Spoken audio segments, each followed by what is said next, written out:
Selamat pagi teman-teman Tribun. Saya wartawan Tribun melaporkan dari Kelurahan Sukarami.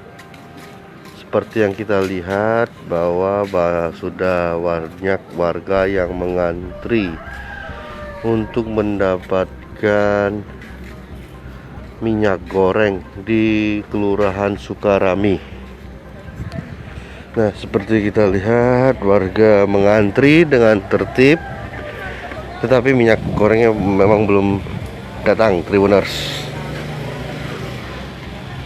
Nah, warga mengantri di Kelurahan Sukarami, Palembang, di mana warga mengantri ini untuk mendapatkan minyak goreng. Seperti kita ketahui, minyak goreng beberapa bulan terakhir sangat langka, Tribuners, sehingga warga, banyak juga pemerintah kota, kabupaten melakukan operasi pasar untuk menstabilkan harga minyak goreng dan kelangkaan minyak goreng, Tribuners.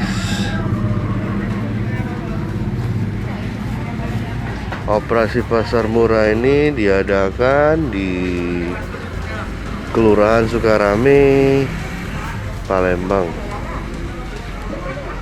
Nah, Tribuners, warga telah mengantri untuk mendapatkan minyak goreng di Kelurahan Sukarami.